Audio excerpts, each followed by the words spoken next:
ఎండలు మండిపోతుంటే ఏది సరిగ్గా తినబుద్ధి కాదు. ఎక్కువసేపు వంటగదిలో కూడా నిలబడలేము. అలాంటి టైంలో తేలికగా అలాగే ఈజీగా జీర్ణమయ్యే సులభమైన ఆహారం తీసుకోవడం చాలా ముఖ్యం. అందుకోసమే ఈ వీడియోలో ఎంతో రుచికరమైన మరియు ఆరోగ్యకరమైన పెసరపప్పు చారు ఎలా చేయాలో చూసేద్దాం. ముందుగా ఒక గ్లాసు పెసరపప్పు తీసుకొని శుభ్రంగా కడిగి ఇంకో గ్లాస్ వాటర్ పోసి 2 విజిల్స్ వచ్చేదాకా ప్రెషర్ కుక్ చేసుకోవాలి.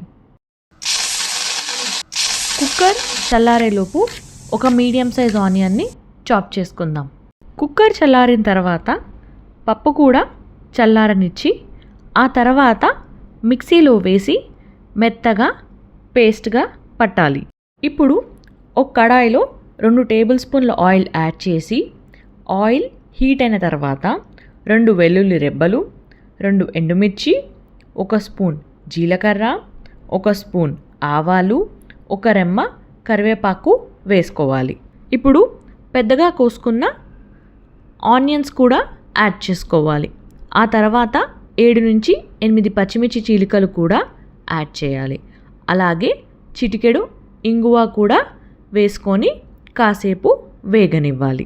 ఆ తర్వాత ఒక చిన్న స్పూన్ పసుపు, రుచికి సరిపడా ఉప్పు కూడా యాడ్ చేయాలి. ఉల్లిపాయ ముక్కలు రంగు మారేదాకా ఉంచి ఆ తర్వాత 2 టేబుల్ స్పూన్ల కారం కూడా యాడ్ చేయాలి. అంతా బాగా మిక్స్ చేసి ఒక 5 మినిట్స్ మూత పెట్టుకోవాలి. ఆ తర్వాత 2 గ్లాసుల వాటర్ యాడ్ చేసుకోవాలి.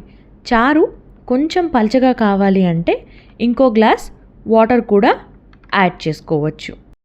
ఇప్పుడు ఒక 5 నిమిషాల పాటు మూత పెట్టుకొని వాటర్ని బాగా మరగనివ్వాలి. ఆ తర్వాత మనం ముందుగా మిక్సీ పట్టిన పప్పు కూడా యాడ్ చేసుకోవాలి.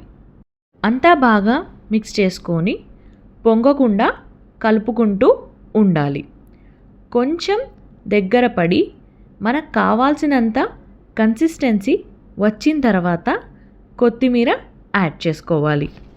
అంతే, ఎంతో రుచికరమైన నోరూరించే పెసరపప్పు చారు రెడీ.